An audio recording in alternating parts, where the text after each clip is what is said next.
The R90S is an icon. It comes actually from a time where bikers were rebels.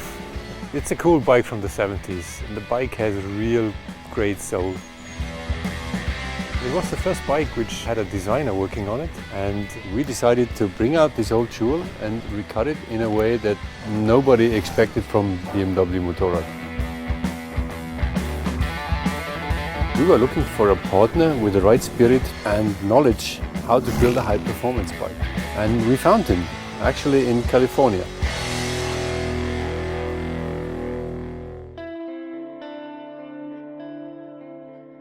I grew up in Long Beach in Southern California, and I think that the culture I was surrounded with has a big influence on me today.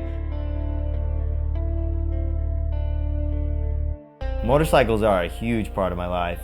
It's really how I express who I am and what I'm about. It seems that no matter what I look at, it has an influence.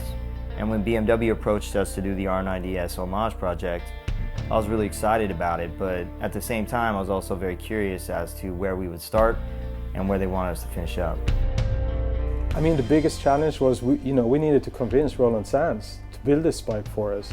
I thought of bringing over some sketches to him, but then we got to bring him a prototype of this bike. 1 week later, we were there in California with a bike, and he just started doing burnouts in the yards. And then he came back and his eyes were just beaming, and that was it. It was just such a spectacular, crazy moment in this project. With what BMW has going on, it's like a whole new level of design, and we're looking at incredibly reliable bikes paired with beautiful function and form.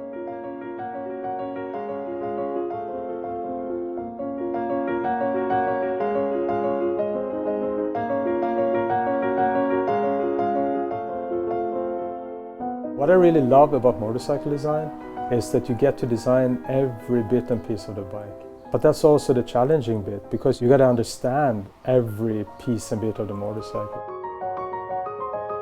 When you're working on the motor, you got to know what goes on inside of it, otherwise you can't really design it in an honest way.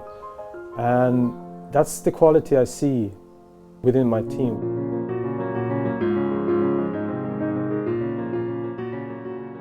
What I think is interesting with this motorcycle, somehow it also reflects the spirit in the design studio. Because a lot of people out there, they think that we're like these super clean-cut guys running around in white lab coats and, working on computers that creates motorcycles in a magical kind of way. Yeah, on one hand it might be true, right? We're a very high-tech company. On the other hand, we're really a bunch of garage rats. And guys are welding and grinding and getting dirty. And this combination, I think, is just the coolest thing, right?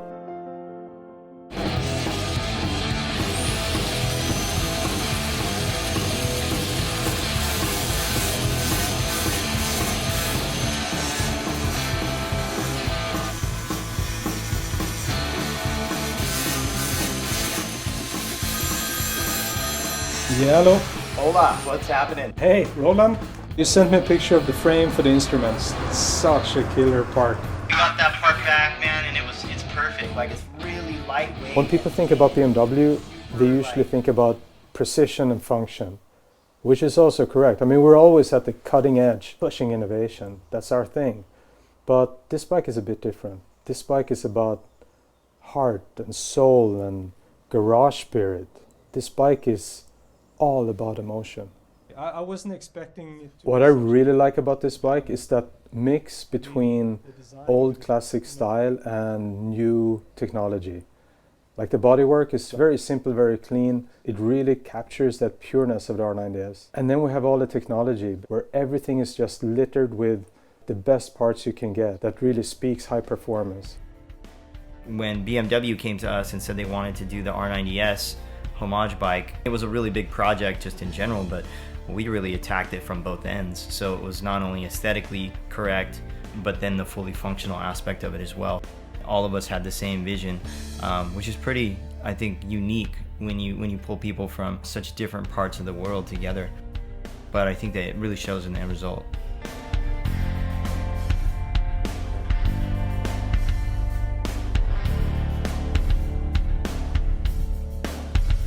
I think for me, a motorcycle is easily the purest execution of an idea, it's all exposed, you know? The engine's all out there. Every mechanical piece is exposed to the world, and you really can't hide bad design with a motorcycle. It's all right there. I really get a lot of satisfaction out of making that work.